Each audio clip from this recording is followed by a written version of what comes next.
السلام علیکم ورحمۃ اللہ وبرکاتہ۔ اعوذ باللہ من الشیطان الرجیم، بسم اللہ الرحمن الرحیم۔ اذا الشمس کورت واذا النجوم انکدرت واذا الجبال سیرت واذا العشار عطلت واذا الوحوش حشرت واذا البحار سجرت واذا النفوس زوجت وَإِذَا الْمَوْءُودَةُ سُئِلَتْ بِأَيِّ ذَنبٍ قُتِلَتْ۔ صدق اللہ العلی العظیم۔ رب اشرح لی صدری ویسر لی امری واحلل عقدۃ من لسانی یفقہوا قولی، رب زدنی علما۔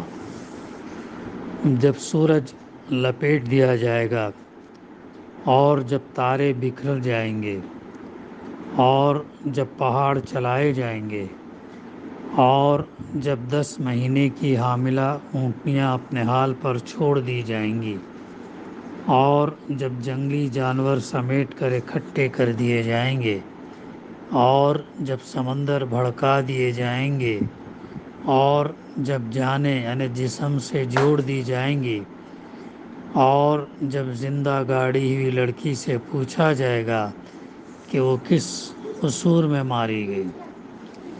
سورہ التکویر کی ابتدائی 9 آیتیں ہیں جس کی تلاوت اور ترجمانی ابھی ہم نے سماعت فرمائی۔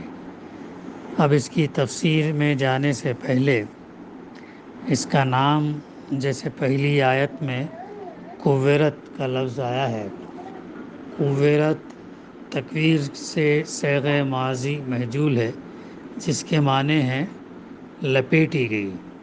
اس نام سے مراد یہ ہے کہ یہ وہ صورت ہے جس میں اللہ سبحانہ وتعالیٰ نے لپیٹنے کا ذکر کیا ہے، اور مضمون اور انداز بیان سے صاف محسوس ہوتا ہے کہ یہ مکہ معظمہ کے بالکل ابتدائی دور کی نازل شدہ صورتوں میں سے ایک صورت ہے۔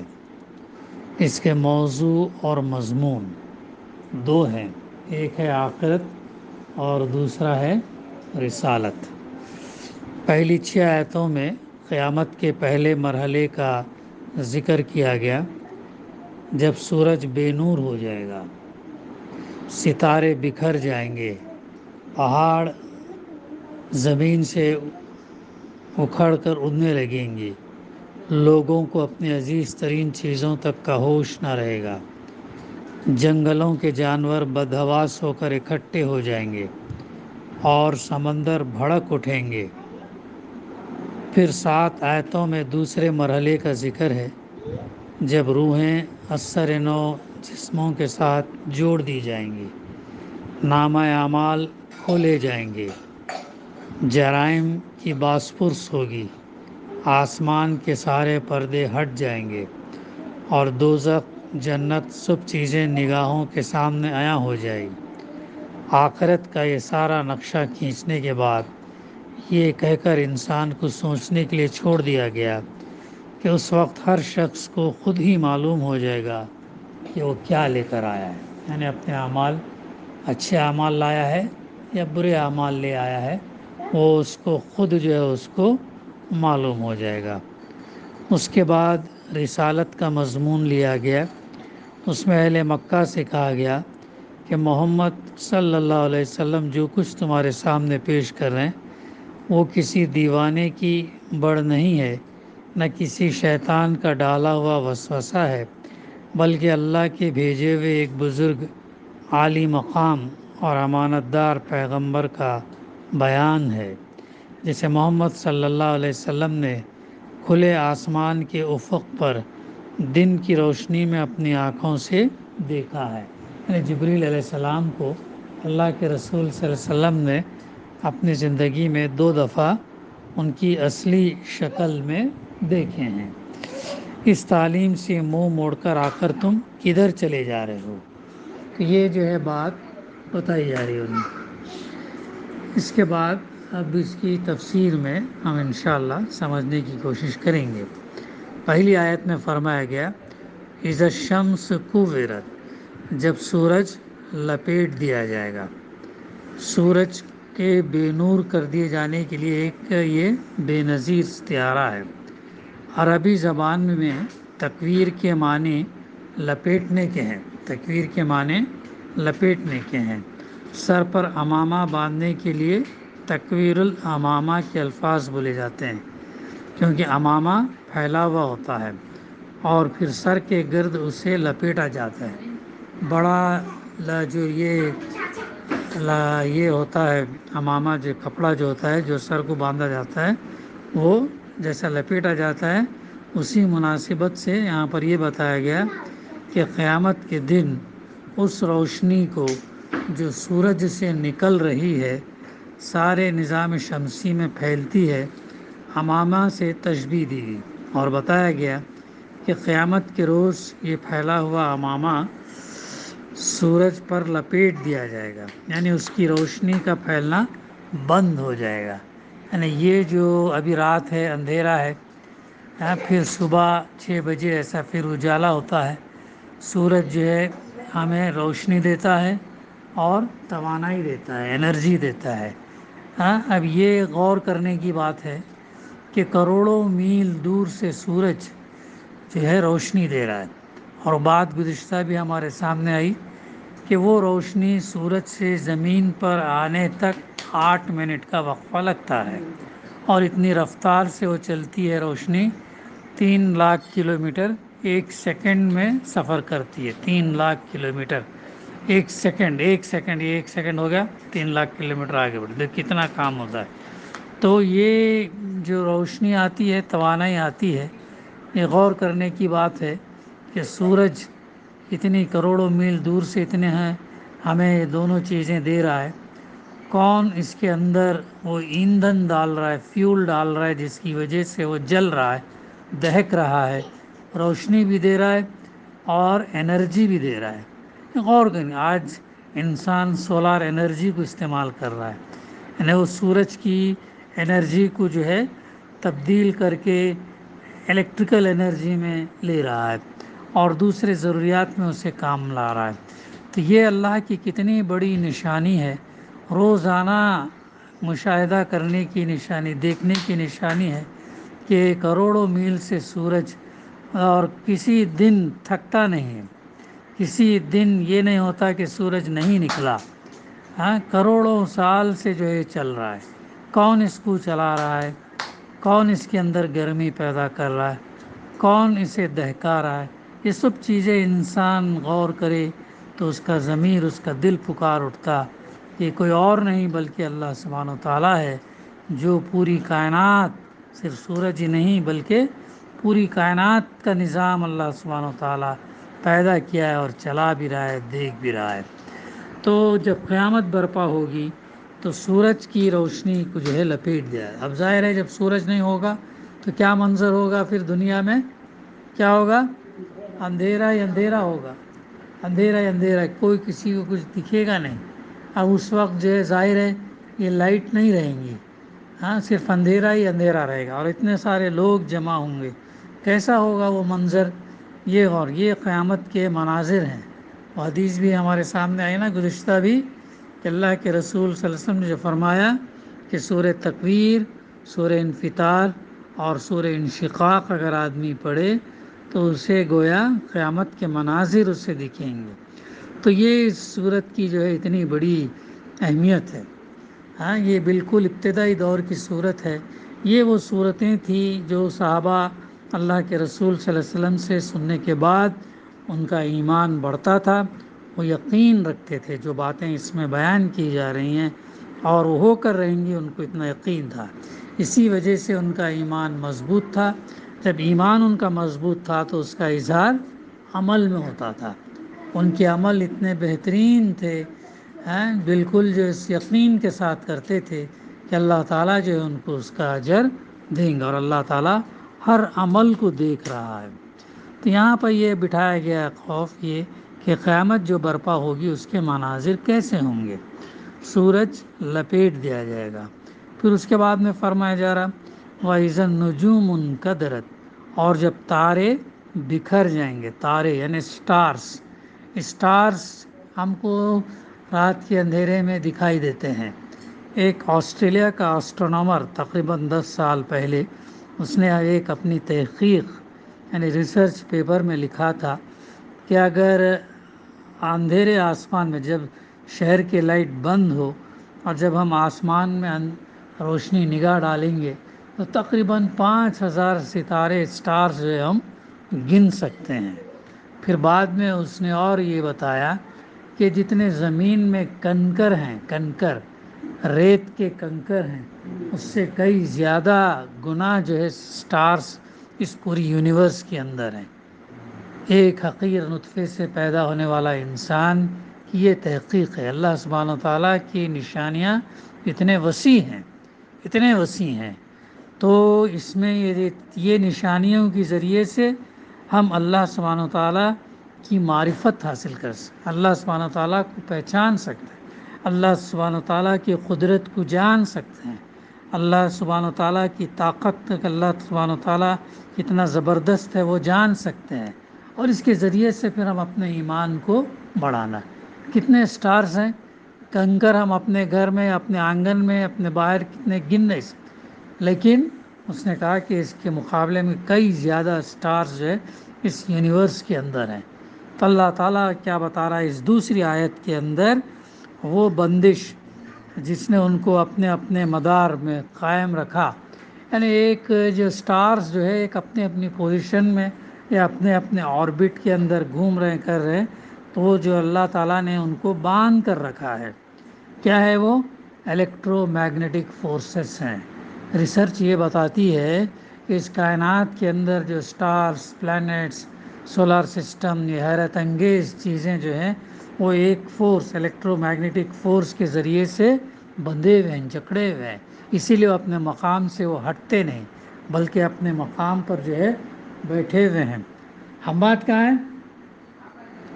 تو یہ جو ہے اس کے اللہ تعالیٰ بتا رہا ہے کہ تارے اس روز جو ہے روشنی جو ہے بکھر جائیں گے اور سیارے منتشر ہو جائیں گے۔ اس کے علاوہ انکدار میں کدورت کا مفہوم بھی شامل ہے، جس سے ظاہر ہوتا کہ یہ وہ صرف منتشر ہی نہیں ہوں گے بلکہ تاریک، ڈارک ہو جائیں گے، اور ان کے اندر کی روشنی اللہ سبحانہ و تعالیٰ جو ہے سلب کر لے گا، روشنی ختم ہو جائے گی، پھر اندر دیکھو کتنا خطرہ۔ اب یہ چیزیں جب ہم پڑھیں گے یا سنیں گے یا جب ٹھہر کر اس پر غور کریں گے، کیا یہ پاسبل ہے، کیا یہ پاسبل نہیں ہے، کیسے نہیں؟ ہمارا ایمان ہے کہ یہ پاسبل چیز ہے، یہ اللہ تعالیٰ کا کلام ہے، اللہ کے رسول صلی اللہ علیہ وسلم کا نہیں ہے، اللہ کا کلام ہے۔ ہاں، بار بار اس کا تذکرہ قرآن ہم کو بتاتا ہے۔ تو ایسی نشانیوں پر غور کر کے کیا ہمارے اندر خوف خدا نہیں پیدا ہوتا؟ اور جب خوف خدا جب ہمارے اندر پیدا ہو جائے تو پھر ہم اس کی تابعداری، ہم اس کو اوبے کرنے میں کیسے غفلت کر سکتے ہیں؟ کیسے ہم نمازوں میں سستی دکھا سکتے ہیں؟ کیسے ہم کاہلی دکھا سکتے ہیں؟ کیسے ہم اپنے آپ کو پھیر سکتے ہیں؟ تو یہ وہ نشانیاں ہیں جو اللہ تعالیٰ بار بار قرآن مجید میں اس کا تذکرہ کرتا ہے، اور یہ ہمارے لیے عبرت ہے، نصیحت ہے، ہدایت ہے، رہنمائی ہے، سبق ہے۔ ہم اس سے اللہ کو پہچان سکتے ہیں، اللہ کو جان سکتے ہیں۔ جتنا ہم ڈیپ میں جائیں گے، جتنا ہم تحقیق اور کریں گے، ہمارے سامنے جتنی باتیں آئیں گی، علم جتنا ہم حاصل کریں گے، اتنے اللہ سبحانہ و تعالیٰ کے یہ چھپے ہوئے حقائق ہمارے سامنے آئیں گے، اور جب ہم اس کو دل سے مانیں گے تو ہمارا ایمان میں اضافہ ہوگا، اور جب ایمان میں اضافہ ہوگا تو اس کا اظہار عمل میں ہوگا۔ ایمان ہے تو عمل بھی ہونا ہے، عمل ہے، ایمان نہیں تو قابل قبول نہیں۔ ایمان اور عمل دونوں ہونا، ایمان اور عمل دونوں ہونا۔ تو اللہ تعالیٰ دوسری آیت میں جو بات بتا رہا ہے کہ جب تارے بکھر جائیں گے، پھر اس کے بعد فرما رہا ہے تیسری آیت میں وَإِذَا الْجِبَالُ سُيِّرَتْ، اور جب پہاڑ چلائے جائیں گے۔ دیکھیں کتنا پہاڑ کتنے مضبوط ہوتے ہیں، اور اللہ تعالیٰ ایک جگہ قرآن میں بتاتا ہے کہ ہم نے پہاڑوں کو میخوں کے ذریعے سے گاڑ دیا ہے تاکہ زمین ڈھلک نہ جائے۔ زمین اتنی رفتار سے اپنے ایکسس پر بھی گھوم رہی ہے، سورج کے اطراف بھی چکر لگا رہی ہے۔ ہاں تو یہ جو زمین کہیں ڈھلک نہ جائے تو اللہ تعالیٰ نے ان پہاڑوں کو کیا کر دیا؟ جما دیا، زمین کے اندر جما دیا۔ کیا پہاڑ کو کوئی ہلا سکتا ہے انسان؟ کتنی بڑی سے بڑی ٹیکنالوجی ہونے کے باوجود بھی پہاڑ کو ہلا نہیں سکتے ہیں۔ اس کے اندر بلاسٹ کرا سکتے ہیں، اس کو یہ توڑ سکتے ہیں، لیکن اس کو ہلا نہیں سکتے، اس کو چلا نہیں سکتے، اس کو ہٹا نہیں سکتے۔ لیکن اللہ تعالیٰ کیا بات بیان فرما رہا ہے یہاں پہ؟ غور کرنے کی ضرورت ہے کہ اس دن وَإِذَا الْجِبَالُ سُيِّرَتْ، اور جب پہاڑ چلائے جائیں گے۔ کیا یہ ممکن ہے؟ عین ممکن ہے۔ ہم جب سائنس پڑھتے ہیں، گریویٹیشنل فورسز، کشش جو ہے، وہ جب کشش کی وجہ سے زمین پر انسان چلتا ہے، کوئی چیز ہم اوپر پھینکتے ہیں تو نیچے گرتی ہے اور یہ زمین اسے سنبھال کے رکھتی ہے۔ تو جب اللہ تعالیٰ اس گریویٹی کو، اس کشش کو جب اللہ تعالیٰ ختم کر دیں گا تو جو پہاڑ جیسی وزنی اور جمی ہوئی چیز ہے وہ کیا ہوگی؟ وہ ہلکی ہو جائے گی اور پھر جدھر بولے ادھر وہ چلنے لگے گی۔ سورہ قاریہ ابھی ہم نے پڑھے نا مغرب کی نماز میں، اس میں اللہ تعالیٰ کیا فرماتا ہے؟ القاریہ مل قاریہ، عظیم حادثہ، عظیم حادثہ۔ کیا ہے وہ عظیم حادثہ؟ اللہ تعالیٰ سے بتاتا ہے کہ اس دن تم دیکھو گے کہ رنگ برنگ اون جو ہے، پہاڑ جو ہے رنگ برنگ اون کے مانند اڑیں گے، ہوا میں اڑیں گے، فرماتا ہے۔ کیسے ممکن ہے؟ سمجھنا اس وقت مشکل تھا، لیکن آج یہ چیز ہمیں سمجھنا آسان ہے، کیونکہ گریویٹی جب نکل جائے گی اس میں سے، کشش جب نکل جائے گی تو پھر پہاڑ کیا ہو جائیں گے؟ ہلکے ہو جائیں گے، اور جیسا جس کا رنگ ہوگا ویسے رنگ برنگ اون کی مانند، وہ بادل کی مانند، کلاؤڈز کی مانند جو آسمان میں اڑیں گے۔ کتنی بڑی حقیقت ہے، کتنا بڑا انکشاف ہے، کتنی بڑی اللہ سبحانہ و تعالیٰ کی یہ نشانیاں ہیں جو اللہ تعالیٰ نے اس صورت کے اندر تذکرہ کیا۔ پہاڑ چلائے جائیں گے، اپنی جگہ سے اکھڑ جائیں گے، بے وزن ہو کر زمین پر اس طرح چلنے لگیں گے جیسے فضا میں بادل چلتے ہیں، ویسے چلیں گے۔ اب اس کے بعد پھر فرمایا جا رہا وَإِذَا الْعِشَارُ عُطِّلَتْ، اور جب 10 مہینے کی حاملہ اونٹنیاں اپنے حال پر چھوڑ دی جائیں گی۔ عربوں کو قیامت کی سختی کا تصور دلانے کے لیے یہ بہترین طرز بیان تھا۔ یعنی کیمل، اونٹ کو کیا کہتے تھے وہ لوگ؟ شپ آف دا ڈیزرٹ کہتے تھے۔ کیمل کی بڑی اہمیت تھی ان کے ہاں۔ ابھی اس وقت نہ ٹرک تھے، نہ موٹر سائیکل تھی، نہ بائک تھی، نہ ٹرین تھا، نہ پلین تھا، ہاں کوئی چیز نہیں تھی۔ ان کے لیے مین سفر کرنے کے لیے اونٹ تھے، سامان ایک مقام سے دوسرے مقام لے جانے کے لیے اونٹ تھے، اور وہ ریگستان صحرا میں چلنے کے لیے اونٹ ہی بہتر جانور تھا ان کے لیے۔ تو اللہ تعالیٰ نے اس کے اندر اتنی چیزیں رکھی تھی کہ وہ اس ریگستان کے اندر دوڑ سکتا ہے، اس کے پیر اللہ تعالیٰ نے ایسے بنائے کہ وہ دوڑ سکتا ہے، اور کئی دن تک جو ہے بغیر پانی کے وہ سفر کرتا ہے۔ اس کے پیٹھ میں اللہ تعالیٰ نے ایک ایسا یہ رکھا، کوہان رکھا جس میں پانی جمع کرتا ہے، کئی گیلن پانی جو ہے وہ ایک دفعہ پی کر سٹور کر لیتا ہے، اور جب اس کو ضرورت ہوتی ہے وہ پانی استعمال کرتا ہے۔ یہاں تک کہ جب لوگ قافلے تجارت کے لیے جب کہیں اس میں جاتے، جب ان کو پانی کی ضرورت پڑتی تو جب اونٹ کو ذبح کرنے کے بعد وہ پانی استعمال کرتے تھے، ہاں، اور اس کا گوشت استعمال کرتے، اس کا دودھ استعمال کرتے، اسے کتنے کام لے ان کے لیے، ان کے سامنے جو ہے بہت بہترین۔ اور خصوصاً وہ اونٹنی جب بچہ جننے کے قریب ہو، ان کے لیے بہت اہمیت کی حامل ہوتی تھی، اور اس کی وہ لوگ بہت زیادہ حفاظت اور دیکھ بھال کرتے تھے تاکہ وہ کھو نہ جائے، کوئی اسے چرا نہ لے، یا اور کسی طرح وہ ضائع نہ ہو جائے۔ ایسی اونٹنیوں سے لوگوں کا غافل ہو جانا گویا یہ معنی رکھتا تھا کہ اس وقت کچھ ایسی سخت آفت لوگوں پر پڑے گی کہ انہیں اپنے اس عزیز ترین مال کی حفاظت کا بھی جو ہے ہوش نہیں رہے گا۔ یہ دیکھو کیسے قیامت کی نشانیوں کا اللہ تعالیٰ قرآن مجید میں تذکرہ کر رہا ہے۔ اللہ کے رسول صلی اللہ علیہ وسلم کے متعدد احادیث بھی ہیں، قیامت کی نشانیوں کا تذکرہ آپ نے بیان فرمایا۔ اس کے ساتھ ساتھ ہم یہ دیکھیے قرآن مجید میں سورہ تکویر، سورہ انفطار، سورہ انشقاق کے اندر کیسی نشانیوں کا تذکرہ اللہ تعالیٰ نے کیا ہے کہ 10 مہینے کی حاملہ اونٹنیاں اپنے حال پر چھوڑ دی جائیں گی، ان ہوش نہیں رہیں گا۔ پھر اس کے بعد وَإِذَا الْوُحُوشُ حُشِرَتْ، اور جب جنگلی جانور سمیٹ کر اکٹھے کر دیے جائیں گے، جنگلی جانور سمیٹ کر اکٹھے کر دیے جائیں گے۔ اس کی تفسیر میں ہے، دنیا میں جب کوئی عام مصیبت کا موقع آتا ہے تو ہر قسم کے جانور بھاگ کر ایک جگہ اکٹھے ہو جاتے ہیں۔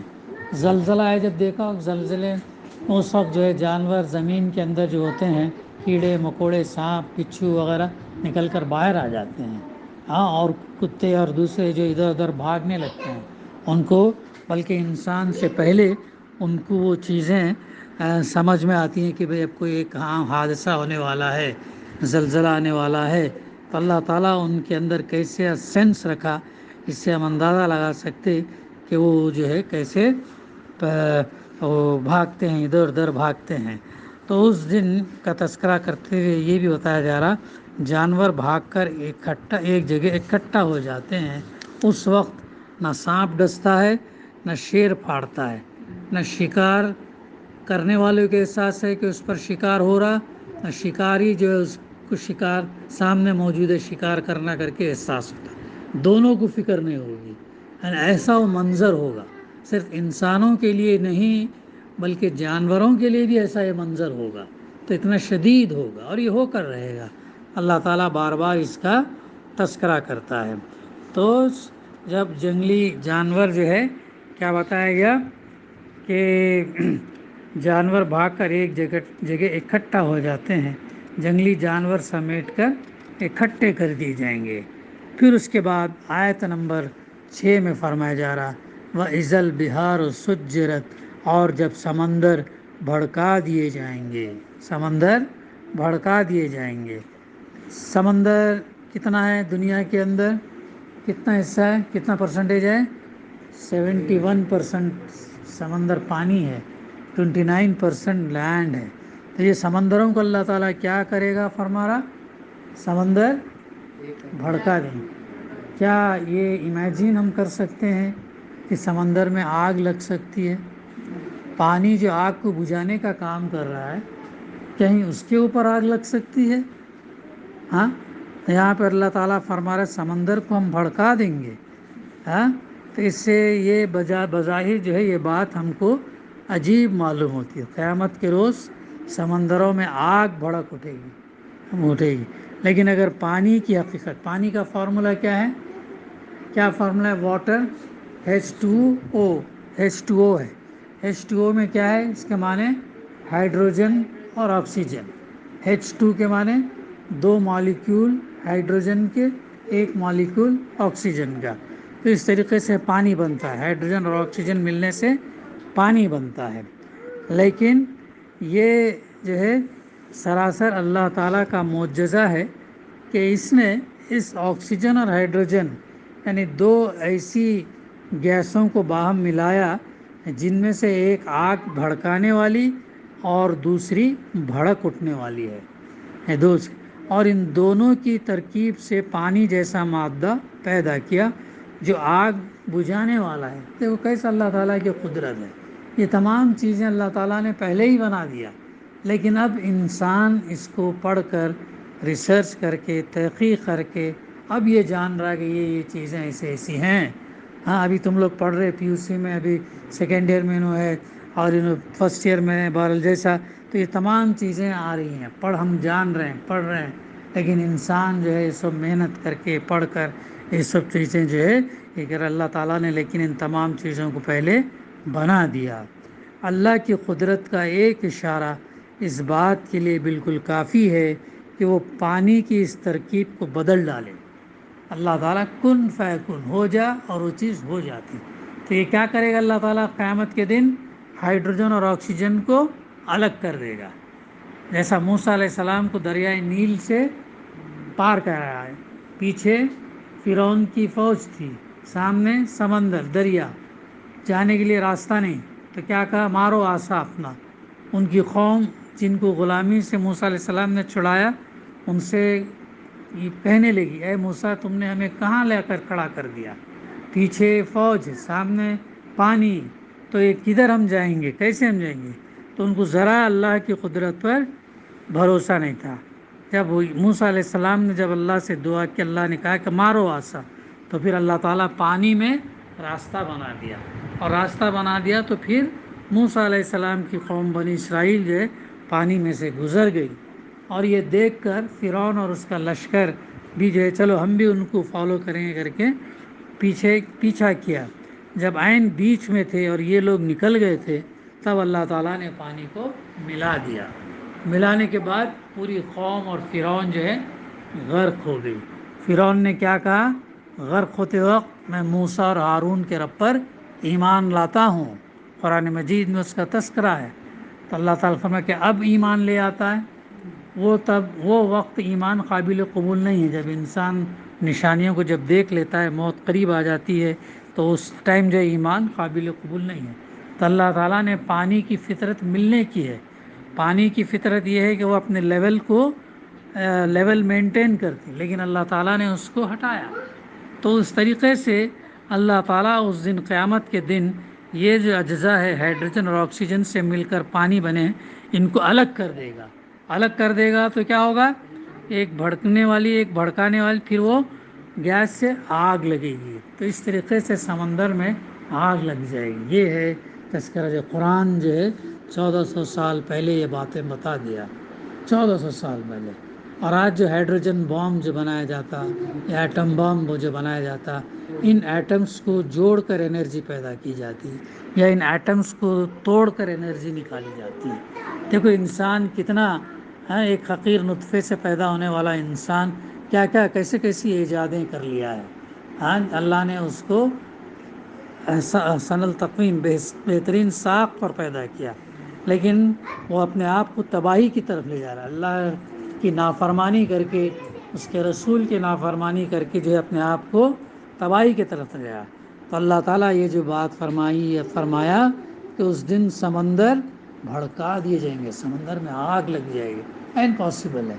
چند سال پہلے، 25 سال 30 سال پہلے آندھرا پردیش کے کوسٹل ایریاز میں ایک طوفان آیا تھا، تم لوگ پتہ نہیں یاد ہے نہیں ہے، طوفان آیا تھا۔ تو وہاں پر لوگوں نے 100 فیٹ کے اوپر لہریں دیکھی، اور ان لہروں کے اوپر آگ دیکھا لوگوں نے۔ آگ دیکھ کر بھاگ کر آئے، وہ لوگ بھاگ کر آ کے ایڈمنسٹریشن میں بولے کہ ایسا ایسا ہم نے دیکھا۔ تو ایڈمنسٹریشن کے آفیسرز جو شہروں میں تھے، وہ لوگوں نے کہا کہ کیسا ممکن ہے، ہو سکتا تم کو خوف اور ڈر کی وجہ سے تم نے ہیلوسینیشن کرے، تم نے محسوس کیا ہوگا۔ لیکن جب بعد میں تحقیق کیا گیا، ریسرچ کیا گیا، دیکھا گیا کہ حقیقت میں اوپر آگ تھی، پانی کے اوپر آگ تھی۔ تو ظاہر ہے جب اللہ اس کیفیت کو لے آئے گا تو ہائیڈروجن اور آکسیجن کو جب یہ کرے گا تو آگ بھڑک جائے گی۔ تو انسانوں نے اس کو محسوس کیا۔ تو یہ وہ نشانیاں ہیں، یہ وہ چیزیں جو اللہ تعالیٰ بار بار ہم کو بتاتا ہے تاکہ ہم راہ راست پر آ جائیں، تاکہ ہم اپنا ایمان مضبوط کریں اور اپنے عمل سے جو ہے اس کو ظاہر کریں ہمارے ایمان۔ تو یہ وہ چیزیں ہیں جو قرآن مجید میں اللہ تعالیٰ نے بار بار ان نشانیوں کا تذکرہ جو ہے کیا ہے۔ تو یہ پہلی 6 آیتیں ہیں جو پہلا منظر ہے قیامت کا، جو 6 آیتوں کے اندر اللہ سبحانہ و تعالیٰ نے تذکرہ کیا ہے۔ تو انشاءاللہ آئندہ اس کے آگے کی آیتوں میں جو دوسرا منظر ہے، جب وَإِذَا النُّفُوسُ زُوِّجَتْ فرماتا اللہ تعالیٰ، جب جانیں جسموں سے جوڑ دی جائیں گی۔ اب جانیں جو ہم مر جاتے ہیں، تدفین کرتے ہیں، کوئی جلا دیتا، کوئی پانی میں کرتا، کوئی ہوا میں کرتا، تو اللہ تعالیٰ اس دن جوڑ دیں گا۔ انشاءاللہ اس کی تفسیر کا سلسلہ ہم کر لیں گے۔ تو عزیز بھائیوں بہنوں اور یہ جو ہے یہ بہت اہم صورتیں ہیں، اس کے اوپر ہم جتنا غور کریں اتنا کم ہے۔ کبھی بھی اگر ہمارے ذہن میں کوئی اشکال ڈاؤٹ آ رہا، کبھی بھی اگر ہم ڈپریشن میں جا رہے ہیں، فرسٹریشن میں جا رہے ہیں، کبھی مایوس ہو رہے ہیں، تو یہ وہ چیزیں ہیں جن کو ہم پڑھ کر مطالعہ کریں، غور کریں، ان نشانیوں سے ہم عبرت لیں، سبق لیں، اللہ کی معرفت ہم حاصل کریں۔ دعا ہے کہ اللہ سبحانہ و تعالی ہمیں کہنے سننے سے زیادہ عمل کرنے کی توفیق عطا فرمائے۔ ربنا تقبل منا انک انت السمیع العلیم وتب علینا انک انت التواب الرحیم۔ صلی اللہ تعالی علی خیر خلقہ وعلی آلہ وصحبہ اجمعین۔ الحمد للہ رب العالمین۔